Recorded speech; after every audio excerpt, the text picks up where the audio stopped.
Jerry, thank you so much for being here with us tonight. It's a pleasure to have you as a guest. Thanks for Thanks for having having us. us. Jerry, I want to start directly with you. We met a while ago when we did the Swisspreneur podcast with you. You were still at Bexio. We came to your beautiful offices in Rapperswil. And now you're basically started a new company, Paymira, and you went sort of back to square one.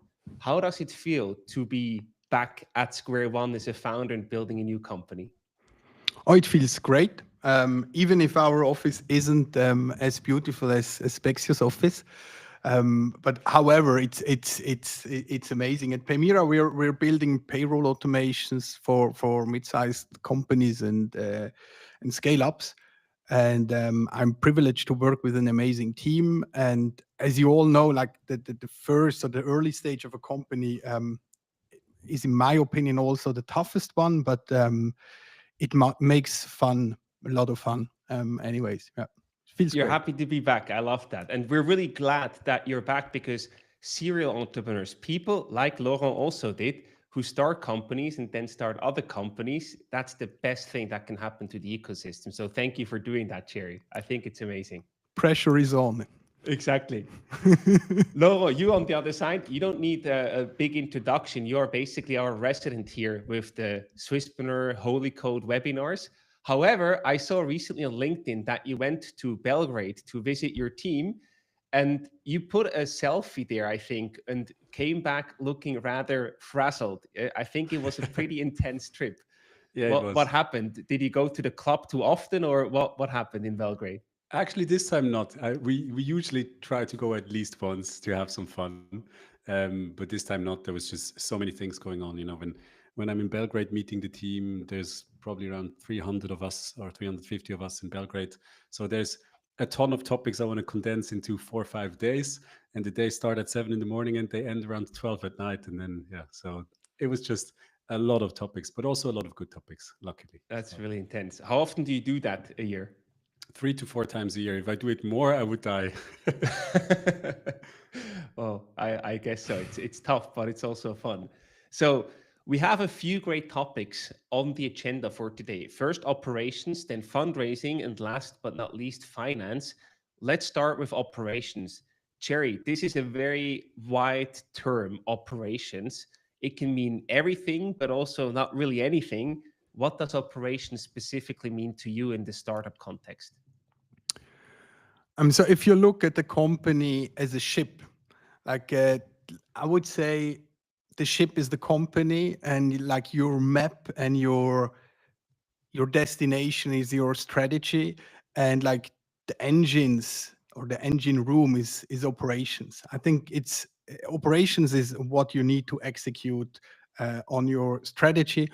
And I would say like there's some different areas of operations. I would name the most important ones are like people operations, sales operations, or go-to-market operations. Then depending on the business model, also like product and development operations, and of course customer or service delivery ops.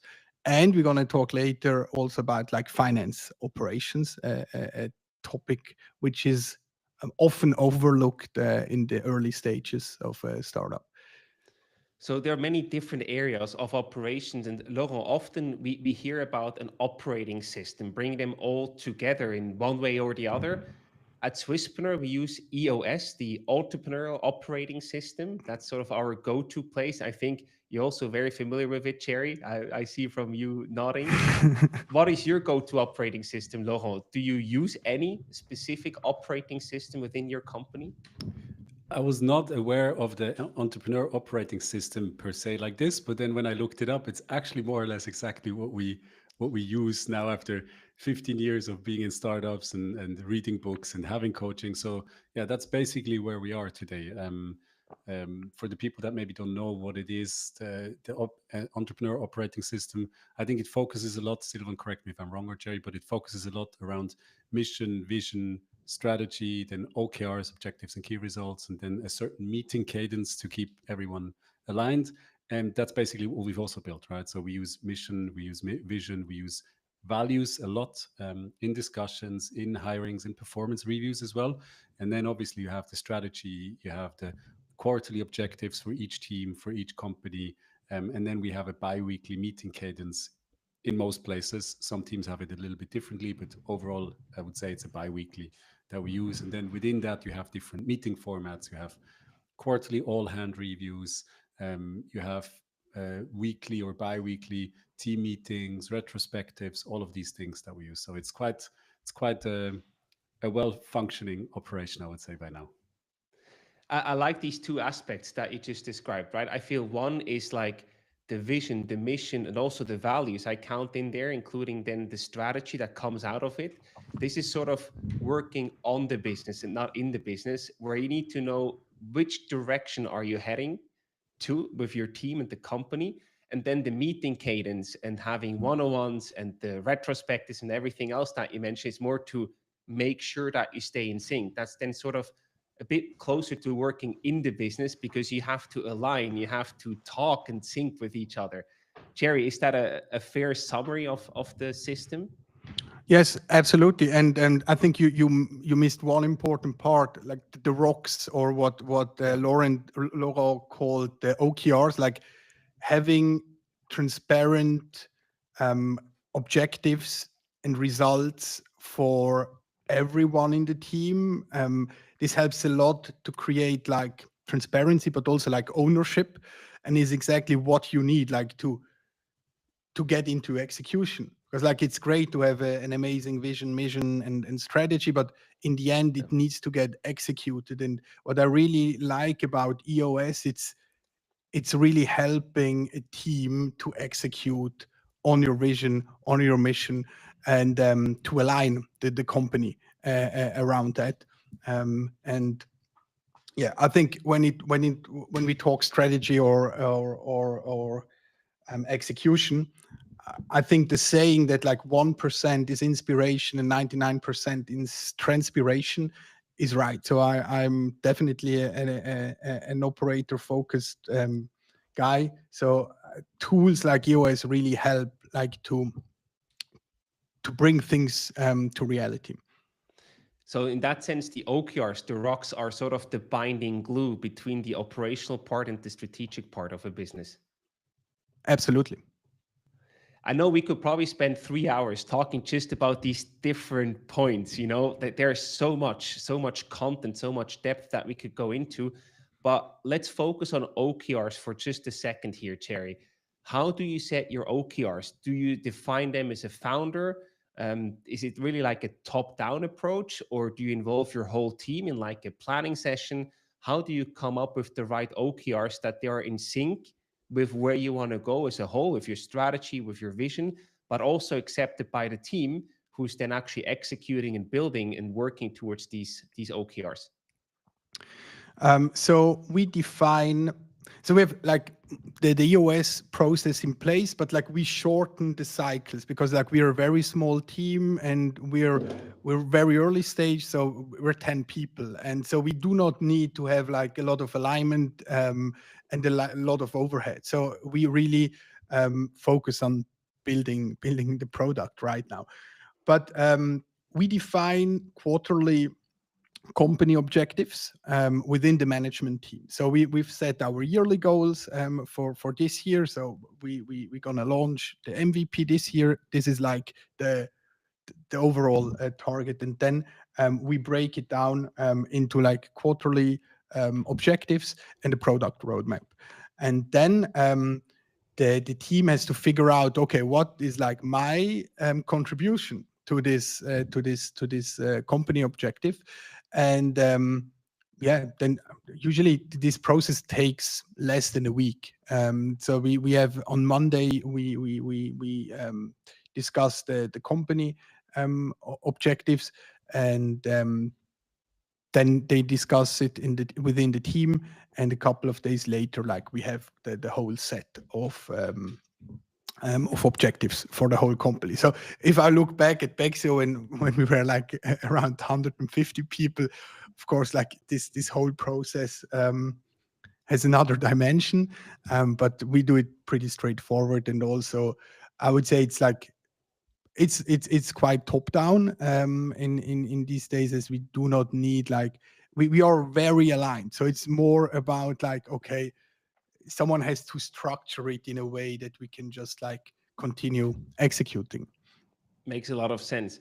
Now, from the 10 people team, Laurent, I think you have multiple hundred people working at Holycode. How do you do it there, setting the right OKRs or rocks? I think, as you say, or as Jerry also said, if the team is bigger, it becomes more complex, right? So when I was at Bexio after Jerry, um, I would say there's a way you do it in good times and there's a way you do it in bad times. And in good times, let's say at Bexio, the way we did it was the team would come up with OKRs that were brought into management. Then management would define what are the yearly OKRs that we want to go after out of these ideas, bring it back to the teams, and then the teams could give their final input. But in the end, that was more or less it, with a couple of suggestions. And then on the quarterly base, etc., they could then set up their own OKRs within the team without management approval. Um, that's the good time scenario, right? The bad time scenario, which at Holycode, I mean, the last 3 years have not always been easy when we started here. So I would say the first 18 months, it was much more, let's say, stormy times. And then I think we turned it around. Then it's really more of a top-down approach. So we as a management, based on what we knew, came up with OKRs that we think are really relevant for the company. The team was able afterwards to give input, but there was no integrating all of their ideas in the first place, because it's just at the point of as a company where you just need to execute against a few things and everything else does not matter at that point. Now that the times are a bit better, we changed it again. Now again, the team brings up their ideas, management collects it, creates the yearly OKRs, goes back to the team to get their feedback, then sets them in stone, communicates them, and then the quarterly OKRs each team does by themselves, with me double checking for every team whether they are really aligned with the methodology and our yearly goals at this point. So it's a bit of a mix. That makes sense. Thank you for sharing that. It's really interesting to learn how this works at different scales.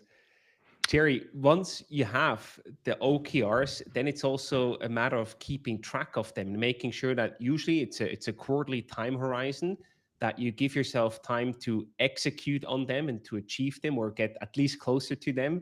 How do you check in along the way? How do you make sure that you stay on track and you actually deliver what you set out as an objective? So we have weekly check-ins where we go through all the objectives, and if something is off track, like we raise an issue and we discuss, okay, what has to happen to be back on track. So we do on a weekly basis, and then we have once a month we have a team meeting where we also do demos, and like the engineers especially, they show like the results of their work. I think these are like the two most important meetings to keep track. And we do we we write down everything in Notion, so you can log in anytime and see how we're doing. So you're fully transparent in that sense. Yes. I think that's a Yes. really key part, that people see, oh, here's something off track, and then can already take action without having you telling them, basically. Absolutely. And I think it's also like it's part of our culture, like to, if something is off track, this happens all the time, it's not about blaming someone. And I really encourage people like to come early if they feel something is gonna break or it's not gonna happen, because I can't help them if it's hidden somewhere. And I often see that some people who are not familiar with this type of culture, like they try to find a way why they are on track even if they're off track. And so I think like culture is also an important part of how you implement and use these tools across the company. Yeah, it's really about accountability and ownership in that sense, to It is own your yeah. OKR. Yeah. Yes. We always tell the teams the goal is to use as least possible initiatives or tasks or projects or whatever you call it to reach your goals. So be lazy. The most lazy person in the company wins, because if you can achieve your goal with only one initiative, you've actually saved yourself a lot of time, right? And for that, you need to be brave in saying if something is not going in the right direction, or you need to be brave to call bullshit on stuff that you think doesn't make any sense. It's really difficult to instill that into everybody, but yeah, there's a couple of people that are just amazingly good at that, at being so lazy to the point that they're the most effective in the company. Well, if they get the job done, you're happy, right? I guess that's what counts in the end. Exactly. It's a positive laziness. It's not a bad laziness, right? Yeah. So, yeah. So Jerry, I heard you have the demos basically of the engineering team. You have the check-in, where do we stand in terms of the rocks? Do you have any additional meetings that you take, like a leadership meeting or anything on top of that that runs on a regular basis? No, no. So we like the management meeting is also like our level 10 or our weekly check-in meeting. We have, or I have one-on-ones with my direct reports. But at the stage we are right now, like so much communication is happening at lunch when we grab a coffee, or so that we do not need the one-on-ones that often. And but what is very important is like to from the beginning to build like an infrastructure to measure certain things, like because like I'm very data driven, and so we invested from the beginning in a proper CRM setup. We track everything. We have analytics in place.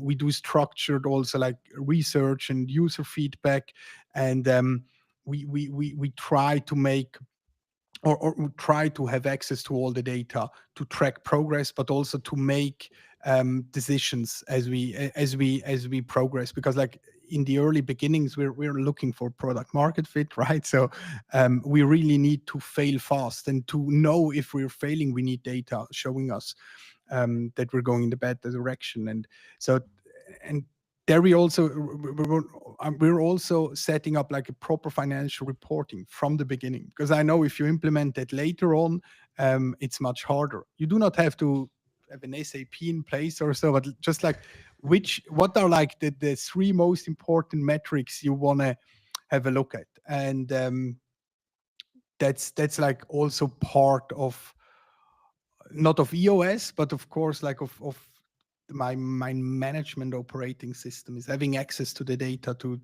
take the right decisions. I'm very curious about that, because in EOS you also have like the scorecard, I think they call it, to check the KPIs.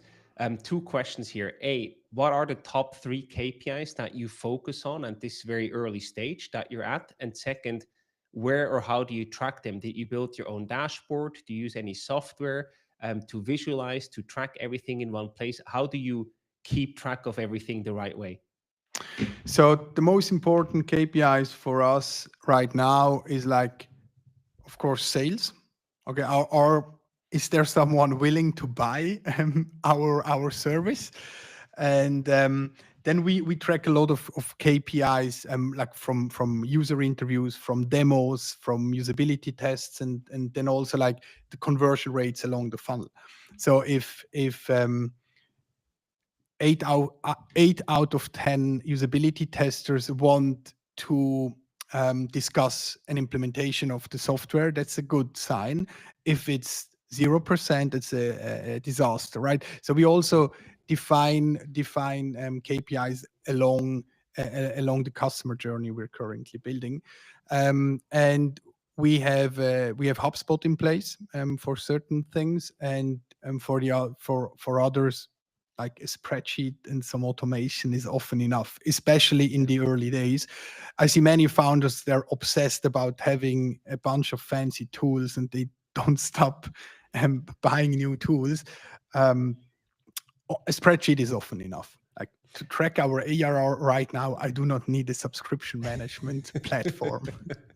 That's why I wanted to ask, because I often feel that we have a tendency to over-engineer stuff, and then we spend so much time and energy of getting the right tool perfectly set up, but we forget that in order to get data in there, we actually need to build a product and make sales. Otherwise, you will have 0 data in a beautifully set up tool. It's useless.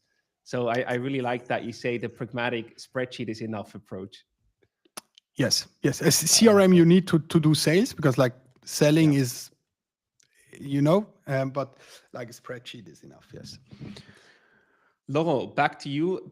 We now talked about the meeting cadence. We talked about the OKRs and the rocks. One thing that I'm really curious about, we also quickly talked about vision and mission, sort of including with the strategy to have this sort of working on the business part. As you grow the company, you probably can't repeat those often enough to make sure that everybody knows where you're heading, that everybody knows what your values are, etc. How did you experience that with the growth of Holycode to still keep people on track and sort of identified and in sync with your mission, vision, and values of the company? I think that's a very difficult thing to do in any size of company. But as you grow, the distance between you as one of the founders that really brought in these values and the mission, and some of the employees obviously grows bigger, right? There's level of reporting in between. There's maybe also geographically you're not in the same place, so it becomes very, very important that all the levels in into company that you interact with, they also use this as much as possible, right? And I think the best way to do that is not just have the fancy pictures of the values on the wall and all these things, right? But that's part of it. So let's say the easy parts are have the values, the mission, the vision hanging up in your office everywhere. Make sure they're in your presentation. So for example, any internal presentation we do, the first 3 slides are always the vision, the mission, and the values, right? And we Right. force our management teams that are presenting to not flip past that or to say a half-hearted sentence about it, but to every time really read the sentence that's on there and give 1 or 2 sentences on why today that is important to them. Like really just make it a practice everywhere.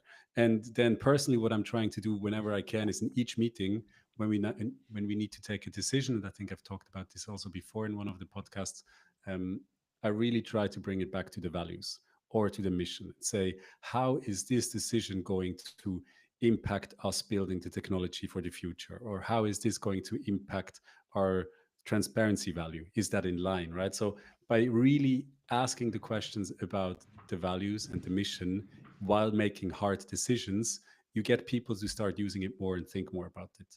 And then we use it also in the performance reviews. So in the yearly performance reviews, we're a bit old school. We still do yearly performance reviews. Um, Part of the reviews is rating the team members on their adherence with the values.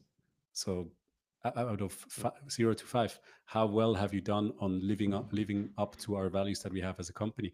And if you're not doing good on 4 out of 5 values, sorry, actually now 3 out of 4 because we only have 4 now, um, you're at risk of leaving the company. So we make this a very integral part of our reviews. Yes, performance is important, and yes, everything else is very important, but you need to live up to those values. And I think by implementing this, we get to a good level of adherence with our values and our mission. But I still think we need to do better. So any ideas out there, bring it to me.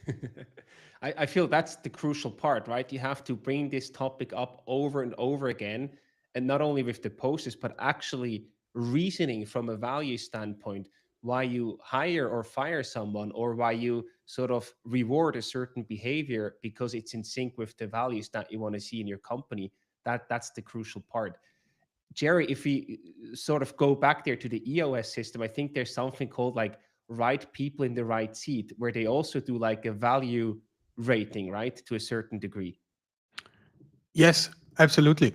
And I think like what Laurent said is very important. Like especially when you grow as a company, like to really focus on the value and how people behave according to your values is super important.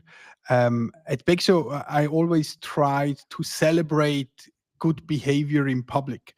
Like so, if someone really went the extra mile for a customer, so really sat down, helped, like if someone from product really helped the customer care team to solve a really hard issue, I will bring up that example in the next all hand meetings to really see, okay, this kind of behavior is what we need. It's like this guy has been a role model by doing that.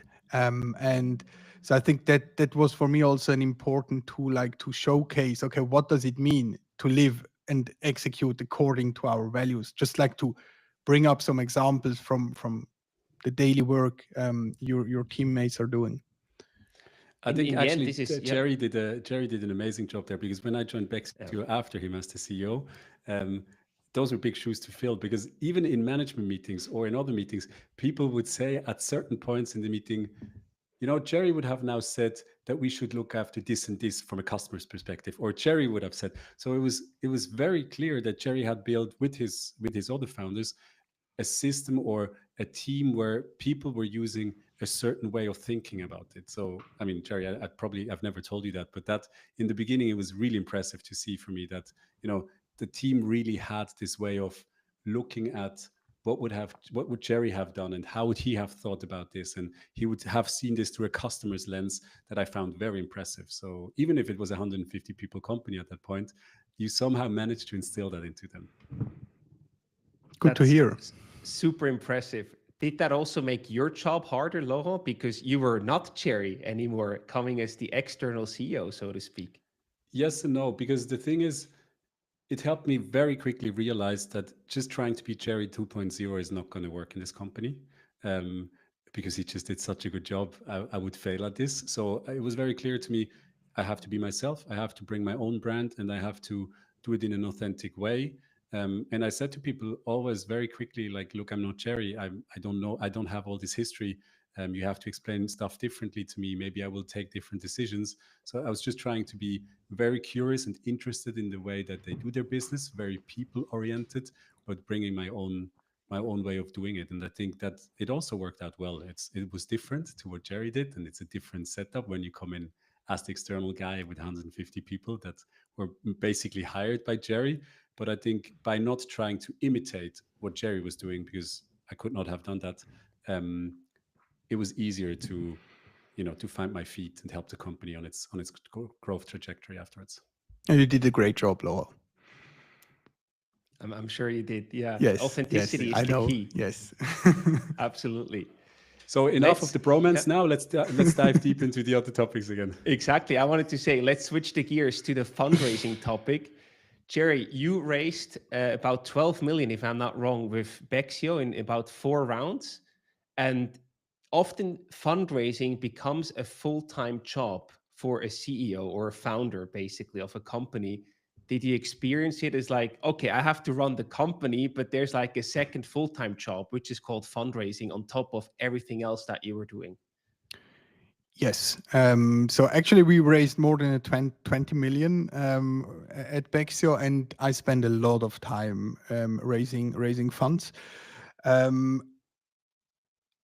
I was lucky to have board members who always told me, look, we're going to raise funds and you're going to do nothing else. And you really need to make sure we're not going to lose any traction. So sales has to be in top shape during fundraising, and everything else, you do the fundraise. That's it. And I would say one very important decision was to hire a CFO right before we started raising for the Series A. So he was kind of my wingman. So he was not, I was still the guy selling the company to investors and doing the fundraising, but he was the perfect wingman. So he prepared all the documentation. He took care of the data room. He built the financial model. He polished the slides. And this helped me a lot to really focus on like the investor relation, but also to run the company, because like you still need to be visible and valuable and approachable within the organization. And then I think another important part is to not become like a bottleneck in your daily operations. I often see early stage founders who are highly engaged in sales, of course. I'm also very engaged in sales right now, but as soon as you start fundraising, you need to make sure that like your sales pipeline isn't collapsing, because like that's the worst case. You're fundraising and they ask, okay, what are the current numbers? And they all go southwards, and that's like a disaster. You really need to prepare for that, and also like to try to organize the go to market and everything to enable you to raise funds, because like you will also, especially in the hard times, you need much more time and resources to raise a round that you like to. And I mean, you want to keep the momentum. That's why the sales part is so Yes. important. Yes. CFO, I get it. The CFO helps you to prepare everything, to have your back in that sense.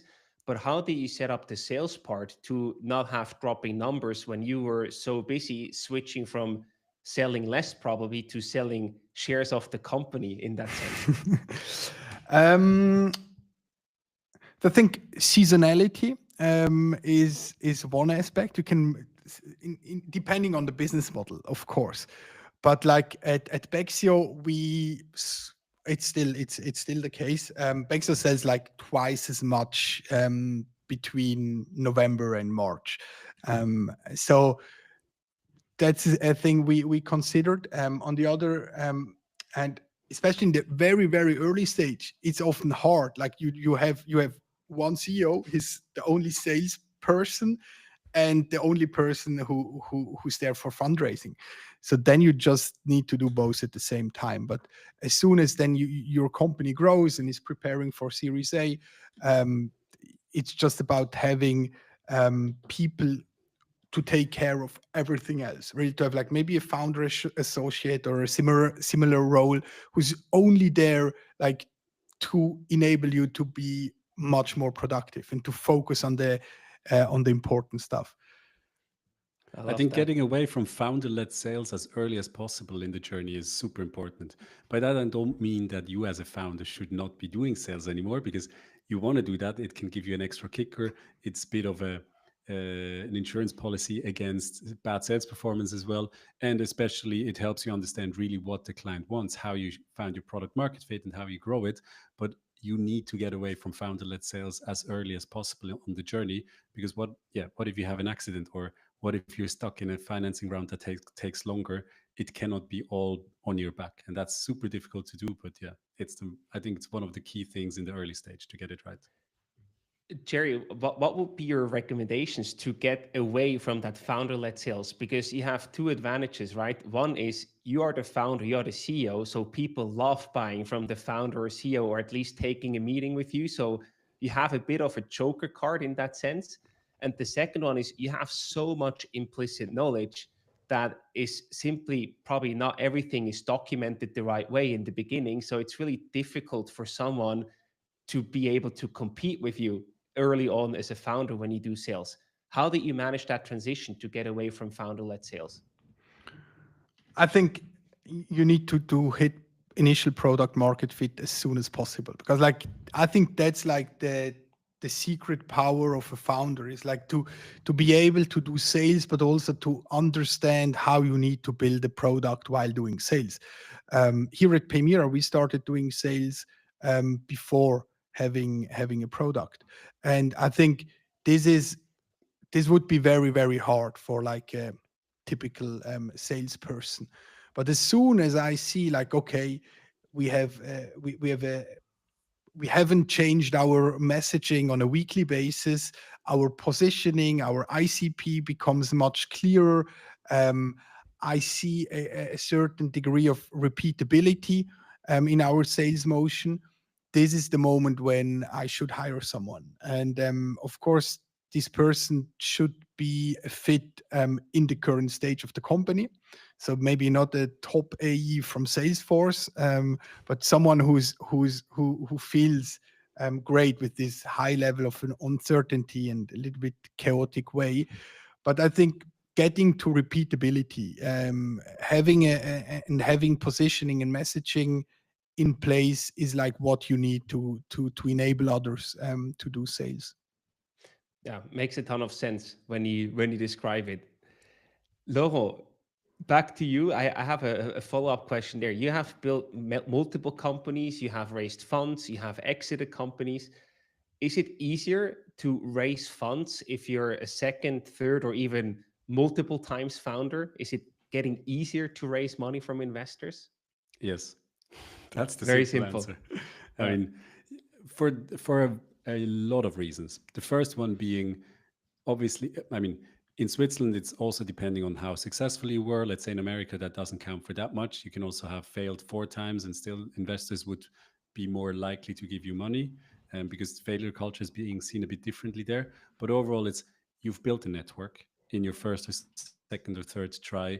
You've probably built a followership of investors that actually profited from you and would be more than willing to look at your next deal. I'm not saying investing; they usually say they will, but then they look at it and then it still has to work out. Um, you've learned a lot along the way. So the way you present your second, your third, or your fourth company is going to be much better than the way you've probably present your first company to the first investors. Um, you can maybe even bring in your own money at the beginning, which makes it a little bit easier to get to a certain point where you can convince investors easier that your product is actually worth investing into. Like there's a ton of other things that are connected with. You will also build a better team usually if you found the second or the third time, because you have more experience. You can bring on more experienced people from the start. So there's a ton of reasons why this is the case. But yeah, absolutely. So serial entrepreneurs or second or third time founders will have an easier time raising money. It's not easy, but it's easier. I like that. Not easy, but easier. Perfectly said. If anyone has a questions to these guys here, to Jerry or Laurent, about operations, fundraising, or funding, just drop them in the comment and we will pick it up at the end. Just a quick plug for anyone who would like to also ask a question here in this round. Jerry, back to you. We talk about fundraising, but the first question you actually have to ask yourself is, when does it actually make sense to raise money? Especially these days, there's a big discussion going on of, do we even still need investors? Should I still raise money or just try to bootstrap as long as possible, leverage AI to get more done with a small team? What is your take on that? When does it make sense to raise money? And is that changing in any ways today compared to when you built Bexio? No, I think it's going back to the days we've built Bexio, because when we started Bexio, it's more than 10 years ago, fundraising was really, really hard. And then, like, I would say in the years 18, 19, 20, 21, like VCs invested in almost everything, also in a lot of non-VC cases, and a lot of companies were funded who just don't have a business model for a venture investment. However, I think that's going back to normal, and like AI, you mentioned AI, is also changing the game a little bit, but I don't believe in this. Okay, we're gonna see soon the first one person 100 million ARR company. I think that's gonna take more time. But however, in the end, it really depends on two things if you should raise funds. First, on your business model. So what are you building?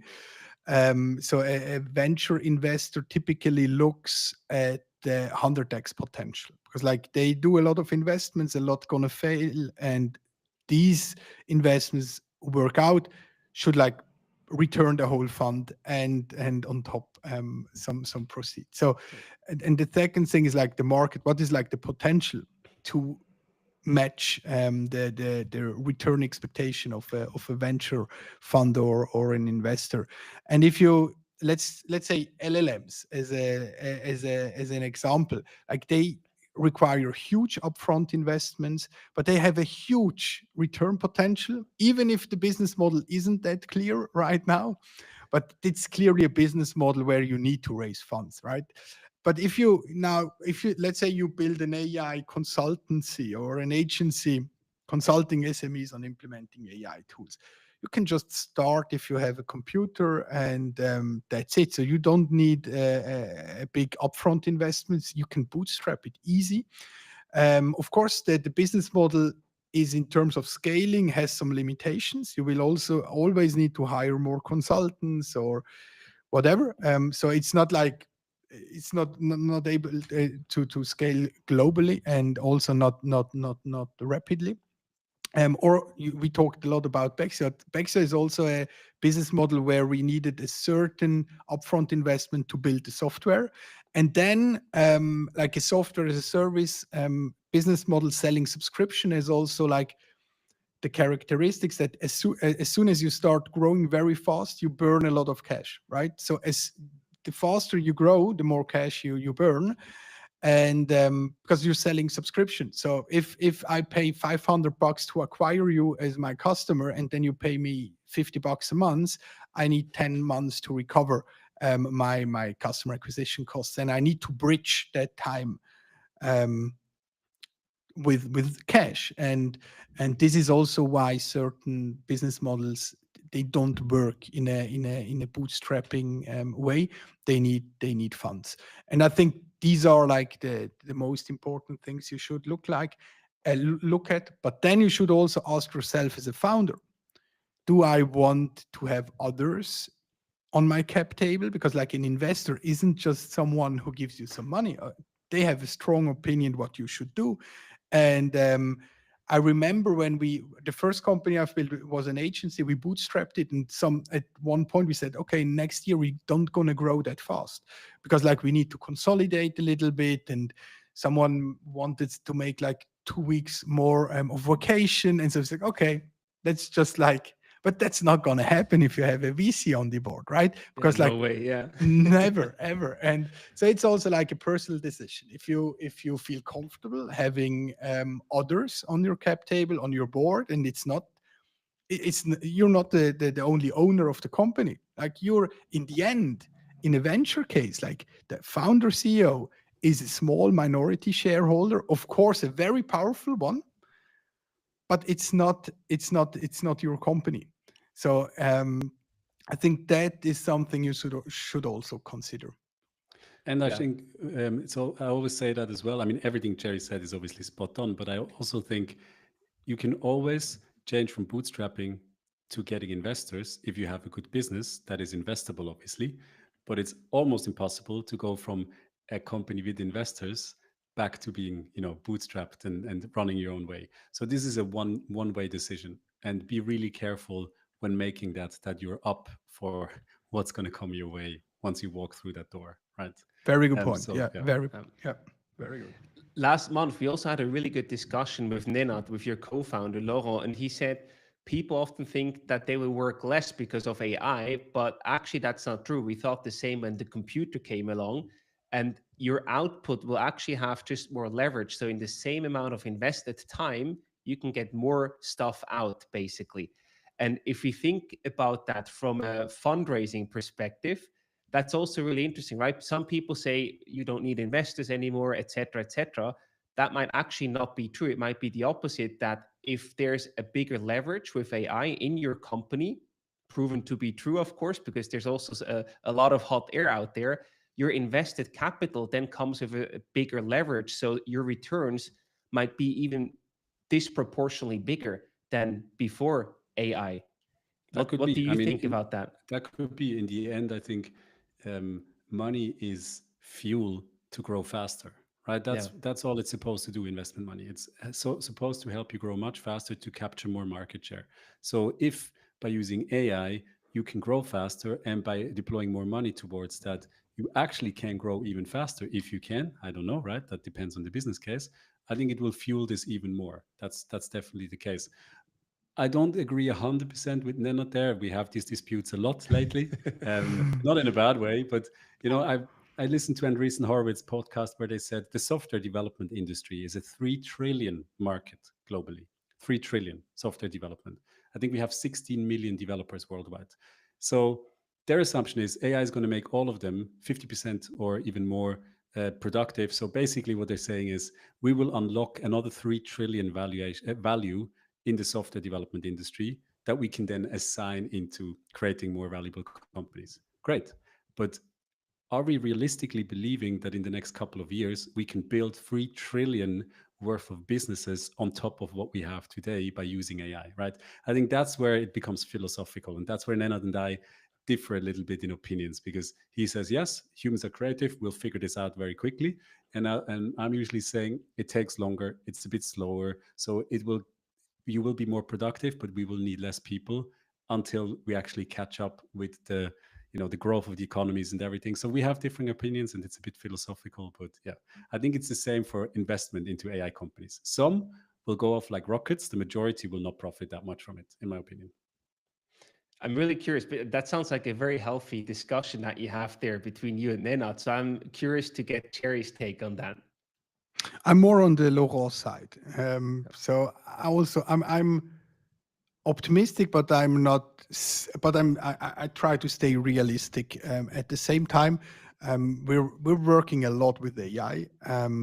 But I also see the current limitations, and it will take more time than we expected. It's No. always. I think it's always the same when we have like a new breaking technology. But the potential, I think it's really hard now to see what will change in 10 years. So I think we underestimate what's going to happen in the long term, but we overestimate what's going to happen in short term. A classical human fallacy in that sense. That's just how we are wired. Let's briefly talk about the last topic as well. We covered operations, we covered fundraising, and everything sort of comes together when you look at fundraising and operations in the financial department, right? Laurent, when was the point when you guys were like, okay, now we really need to get serious about our finances? You brought in someone, you outsourced it. When was that point when you realized, okay, we have to have the house in order there? Oh man. Yeah. So I would say this has been one of the only mistakes I've done repeatedly as a founder. I mean, I do a lot of mistakes, don't get me wrong, but I tend to not make the same mistakes too often. But getting finance set up properly has been a curse. I've always done it too late because I felt I can cover it myself up to a certain extent.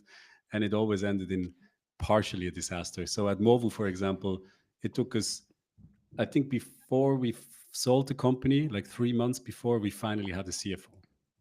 That's a bit late in your journey to come up with a CFO. So that was not great. Also, we were factually 4 times bankrupt because I was the CFO and wasn't probably doing the best job in managing this. And at Holycode, we just hired a group CFO 7 days ago. So after 11 years of running the company and 420 employees, we now finally have a group CFO that actually is a CFO and not my nose that is pretending to be one.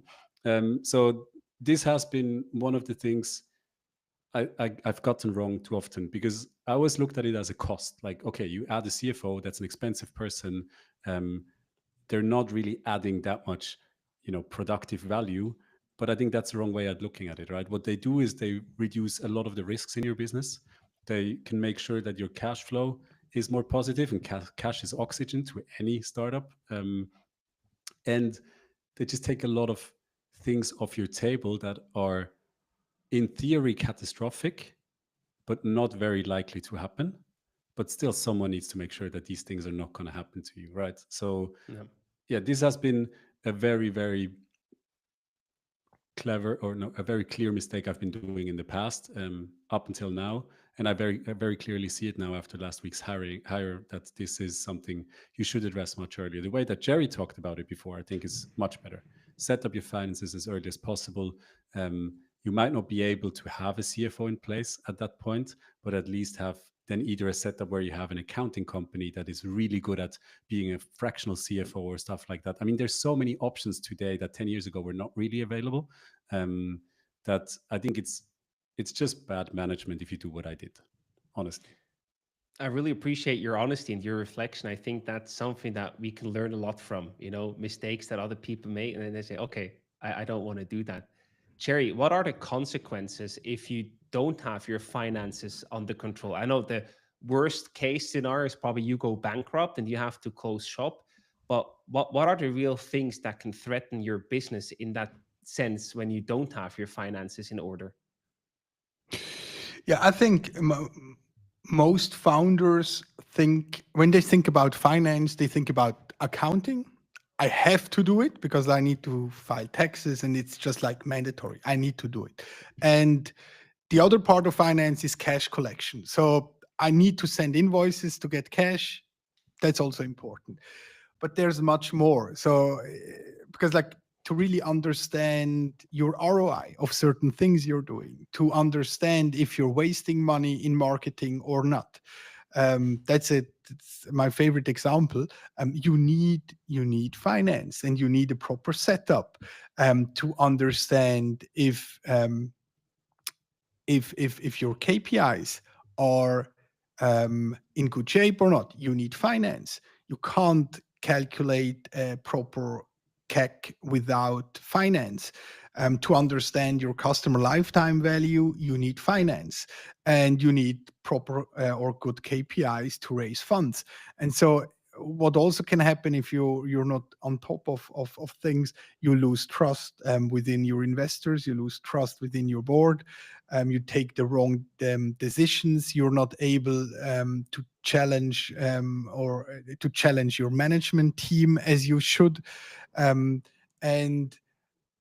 because owning the business plan is really a core aspect of your role as a CEO, and you can't do that without having your books up to date. Fully. And there are many tools out there, right, that at least help you to get started. Maybe they don't fully replace your CFO, but they get you started. Bexio is one, of course. Paymira that you are working on right now, Infinity, a newer software. Like there are many tools out there that help you. How do you find your right tool stack to get started in the early days? Because you probably want to do some stuff yourself, but you also don't have the full money to maybe hire someone full time, as Laurent just Yeah, described. I think the first, people solve problems, not tools. So in the beginning, what we did here at Paymira, we outsourced everything. So we have an external accountant, fractional CFO, call it how we want. But we work on Bexio, of course. But I just I just approve payments, and that's it, right? And of course, that's sometimes I have to scan or submit an invoice. But I'm not doing the bookkeeping myself. No one in my company should waste time taking care about Yeah. bookkeeping. So I think before you choose a tool, think about, okay, what information do I need to run my business? And then where do I find an external person, accounting firm, whatever, to help me? And then if now the guy I'm working with would have told me I'm going for Bexio or Infinity or whatever, I don't care. I don't care, because what I need is that's the structure of the P&L. These are the KPIs I want to be able to track on a monthly basis, and I need this input from you as an accountant. That's it. So, and then maybe that's also important. Think about, okay, what you might need in 12 months or in 18 months, because we could have started with the spreadsheet right now, but I know this would break in 12 months latest, and then to clean it up, this would be very expensive. So this is my advice when it comes to tools. And if an accounting tool, I think Laurent would agree, Bexio is probably a good solution, I guess. That's the way to start, obviously. No, I think it's very nice, like this practical view of what you need and how you should think about it. I really like that approach. Guys, I think we could go on for another hour, but we're almost at the top of the hour. So I have one last question for both of you. Let's start with you, Laurent. Now we talked about three different disciplines, right? Operations, fundraising, and finance. If you had to choose one of them to focus on and to say, this has the single biggest impact on the success of my business, which out of these three would you choose, Laurent? Operations. It's the engine of your company. If this doesn't run well, you can have the best finance guy. He's just going to tell you to cut costs. You can do as much fundraising as you want. Nobody's going to invest. Spot on. Jerry, what's your take on this? Operations, 100%. It's the only execution is the only thing what matters. Very well said. Guys, it has been a pleasure. Thank you so much for your insights and for your time today. I hope you inspired many people with your experience share. And I really appreciate you coming here live with us today. Thank you for your time, guys. Thanks for having us. Thanks.